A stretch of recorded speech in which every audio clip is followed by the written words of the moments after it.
আমি কাকনরা জানুয়ারি 24 তারিখে IELTS exam দিছিলাম। তো গত 6 তারিখে রেজাল্টটা পাইছি। তো আমার আশা ছিল 6 টার্গেট ছিল।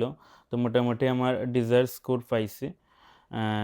এই স্কোর পাওয়ার পিছনে আমার হেক্সাস জিন্দাবাজার আসলে অনেকভাবে অবদান রাখছে। হেক্সাস একটা কোর্স করছিলাম আমি, ওই কোর্সটা আমার অনেক হেল্পফুল ছিল ওইটা। তারপরে মক হেক্সাসে যে মক দিছিলাম আমি কয়েকটা, ওইখান থেকে ফিডব্যাক পাইছি, ওই ফিডব্যাকগুলো আমার অনেক কাজে লাগছে। আমার স্পিকিং ছিল জানুয়ারি 22 তারিখ, লাস্ট জানুয়ারি 20 তারিখেও আমি ইনস্ট্যান্ট স্পিকিং একটা দিছিলাম।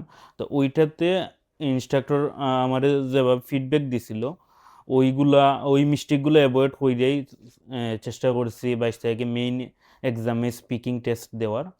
তো মোটামুটি ভালো হয়েছিল, আমার স্পিকিংটা ভালো হয়েছিল, বা ওভারঅল আমার জার্নিতে আমার যে ইনস্ট্রাক্টর আছে রফি স্যার বা আরও যারা ছিল হেক্সাসের সাপোর্ট সেন্টার, তারা অনেক সাপোর্ট করছে। সো থ্যাংকস হেক্সাস জিন্দাবাজার।